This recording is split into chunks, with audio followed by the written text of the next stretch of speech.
Hello and welcome all of you.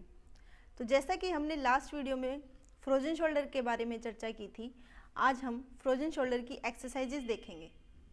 Frozen shoulder क्या होता है, उसके सिम्टम्स क्या हैं, हम उसे कैसे डायग्नोज करते हैं और उसका ट्रीटमेंट क्या है, ये सारी चीज़ें हमने डिस्कस की थी लास्ट वीडियो में। एक बार फिर से मैं आपको बता देती हूँ, जो हमारा हाथ है, जो कंधा है, वो अगर पूरा उठ रहा है यानी ये नॉर्मल है। लेकिन फ्रोजन शोल्डर में क्या होता है, ये जो हमारा हाथ है ये या तो इतना उठ पाता है या सिर्फ इतना। इसका मतलब है कि इसकी जो रेंज है, रेंज ऑफ मोशन, वो कम हो जाती है। तो ऐसे केसेस में जो पर्सन है या जो पेशेंट है वो अपने कंधे की पूरी मूवमेंट नहीं कर पाता और साथ में जब वो मूवमेंट करता है तो वो पेनफुल होती है। तो आज की इस वीडियो में हम 3 सबसे इजी और सबसे बेस्ट एक्सरसाइजेज देखेंगे जिससे आप फ्रोजन शोल्डर की इस रेंज को बढ़ा सकते हैं, यानी अपने कंधे की मूवमेंट को बढ़ा सकते हैं और अपने फ्रोजन शोल्डर से जल्दी छुटकारा पा सकते हैं। एक बात ध्यान में रखिए, जब आप ये एक्सरसाइज कर रहे हैं उस टाइम पे आपका जो फ्रोजन शोल्डर का 3 स्टेज होती हैं। जो सबसे पहली स्टेज थी जिसमें एक्यूट स्टेज होती है, जिसमें रात को नींद नहीं आती, मतलब इतना सीवियर पेन होता है, इन्फ्लामेशन होती है जिससे रात को पेशेंट सो भी नहीं पाता। उन केसेस में आप ये एक्सरसाइज नहीं करेंगे। जब ये फेज़ चला जाएगा उसके बाद जो सेकंड फेज़ आता है, उन फेजेस में आप ये एक्सरसाइज कर सकते हैं जब आपके कंधे में कोई दर्द नहीं है, सिर्फ आपको रेंज इम्प्रूव करनी है। तो ये 3 एक्सरसाइज मेनली आपकी रेंज को इम्प्रूव करने के लिए हैं। बस आपको ध्यान रखना है कि आपका कंधा पेनफुल ना हो। आप ये 3 एक्सरसाइज घर बैठे करके अपनी रेंज को इम्प्रूव कर सकते हैं और अपने फ्रोजन शोल्डर से जल्दी छुटकारा पा सकते हैं। तो सबसे पहली एक्सरसाइज हम करेंगे फ्लेक्शन रेंज को बढ़ाने के लिए। फ्लेक्शन का मतलब आगे करके हाथ सीधा ऊपर उठाना। अगर आप सीधा हाथ ऊपर नहीं उठा पा रहे हैं तो उन केसेस में ये एक्सरसाइज जो है वो सबसे ज़्यादा इफेक्टिव है। तो उसके लिए आप क्या करेंगे, एक छोटा टॉवल ले लेंगे। अब उस टॉवल को आप दीवार पे रखेंगे और 90 डिग्री आपका हाथ होना चाहिए, यानी आप नीचे भी कर सकते हैं, ऊपर भी कर सकते हैं अपने कंफर्ट के अकॉर्डिंग। अब जो कोहनी है आपकी वो ध्यान रहे मुड़नी नहीं चाहिए, सीधी रहनी चाहिए। इस तरह आप दीवार की तरफ मुंह करके खड़े हो जाएंगे। अब अगर आपका राइट शोल्डर अफेक्टेड है तो आपको ध्यान रहे आपका राइट पैर जो है वो आगे की तरफ आना है। अपने हाथ को ऊपर की तरफ स्लाइड करना है और जैसे जैसे हाथ ऊपर जाता जाए वैसे वैसे अपने आप नी को बेंड करके आगे की तरफ झुकेंगे और इस पोजीशन में आप 4 से 5 सेकंड होल्ड कर सकते हैं अपने कंफर्ट के अकॉर्डिंग।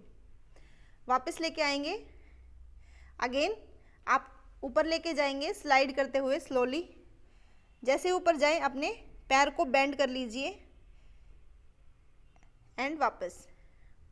ये एक्सरसाइज थी हमारी फ्लेक्शन रेंज को बढ़ाने के लिए। इसी तरह हम सेकंड एक्सरसाइज करेंगे। जो सेकंड एक्सरसाइज है वो हम अबडक्शन रेंज को बढ़ाने के लिए करेंगे। अबडक्शन रेंज का क्या मतलब है, आप सीधे खड़े होकर जब अपने हाथ को साइड से ऊपर उठाते हैं और आपकी रेंज रेस्ट्रिक्टेड है, यानी आपका हाथ इस तरह ऊपर नहीं उठ रहा, तो इन केसेस में आप ये वाली एक्सरसाइज करेंगे। इसमें सेम पहले की तरह एक छोटा टॉवल लेंगे और उसको दीवार पे रख के अपनी कोहनी को सीधा कर लीजिए और अगर राइट साइड अफेक्टेड है तो राइट साइड के पैर को आप बाहर की तरफ निकालेंगे। इस तरह टॉवल को स्लाइड करते हुए ऊपर लेके जाएंगे और जैसे जैसे आप ऊपर लेके जा रहे हैं आपको इस तरह अपने पैर को बेंड कर लेना है। धीरे धीरे वापस नीचे आएंगे।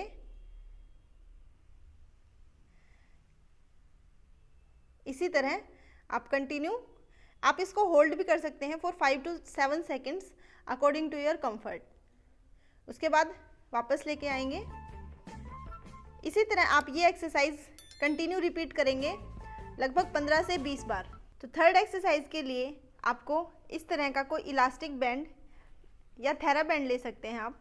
अगर थेरा बैंड या इलास्टिक बैंड नहीं है तो आप एक बड़ा टॉवल ले लीजिए और उसको किसी हैंडल के साथ, जैसे डोर के हैंडल के साथ आप बांध लीजिए। उसके बाद इसको हम पकड़ के इस तरह खड़े हो जाएंगे। अब आपको क्या करना है, अपने हाथ को उसी पोजीशन में रखना है और अपनी बॉडी को रोटेट करना है। आप घूम जाइए, आपका हाथ ऑटोमेटिक इंटरनल रोटेशन में चला जाएगा। इस पोजीशन को आप होल्ड भी कर सकते हैं और कंटिन्यू भी कर सकते हैं। फ्रोजन शोल्डर में ये वाली जो मूवमेंट होती है वो सबसे ज़्यादा रेस्ट्रिक्टेड होती है, तो ये एक्सरसाइज इंटरनल रोटेशन को ठीक करने के लिए या इम्प्रूव करने के लिए सबसे ज़्यादा इफ़ेक्टिव है। इसमें क्या हो रहा है, आपके हाथ पे जोर भी नहीं आ रहा, आप एक्टिवली मूवमेंट भी नहीं कर रहे, आप अपनी बॉडी वेट के साथ ये मूवमेंट कर रहे हैं। तो गाइज, ये थी 3 एक्सरसाइज जो आपकी शोल्डर की रेंज को बढ़ाने के लिए बहुत ज़्यादा इफ़ेक्टिव है। इसके अलावा शोल्डर की और भी एक्सरसाइजेज होती हैं, वो हम अपनी अगली वीडियो में आपको बताएंगे। लेकिन ये 3 जो एक्सरसाइज हैं वो सबसे ज़्यादा इफ़ेक्टिव हैं, इसीलिए मैंने आपको स्टार्टिंग में ये 3 एक्सरसाइज बताई हैं। बस आपको ये एक्सरसाइज करते टाइम वही एक बात ध्यान रखनी है कि आपको पेन ना हो। तो अगर आपको वीडियो पसंद आई तो वीडियो को लाइक और शेयर करना ना भूलें। अगर आप हमारे चैनल पर नए हैं तो चैनल को सब्सक्राइब ज़रूर करें। इस वीडियो को उन लोगों के पास ज़रूर शेयर करें जिनके कंधे में दर्द है, जिनको फ्रोजन शोल्डर है, ताकि वो अपनी इस दिक्कत से छुटकारा पा सकें